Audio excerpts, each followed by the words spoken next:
Des chercheurs, acteurs culturels et sociopolitiques se disent préoccupés de la question des mémoires de la traite négrière transatlantique en Afrique, en Amérique, en Europe et dans les territoires de l'océan Indien. Ouidah, la cité historique du Bénin, qui dispose de nombreux sites touristiques patrimoniaux, notamment les mémoires de la traite négrière, les pratiques culturelles liées au vaudou et les architectures anciennes, a abrité à cet effet, les 20 et 21 octobre 2022, le colloque international Mémoire et survivance de la traite transatlantique.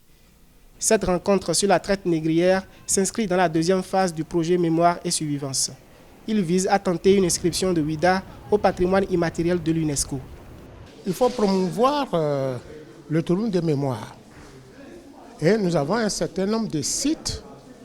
Par exemple, Ouidah, c'est un site vivant de l'esclavage, enfin, du moins de la traite.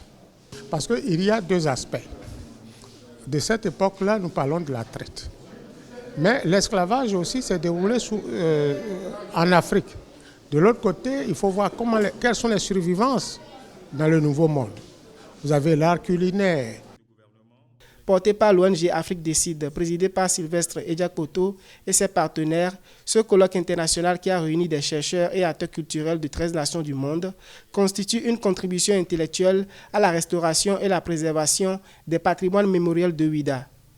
Cependant, le gouvernement accorde depuis 2016 un intérêt particulier aux actes liés à l'histoire et patrimoine culturel du pays. Tout colloque scientifique en la matière intéresse le gouvernement pour pouvoir évidemment capter et exploiter au besoin les actes du colloque qui certainement nous feront avancer une fois encore dans la réflexion sur la ville de Ouidah, sur son histoire et surtout sur notre capacité à mettre en tourisme.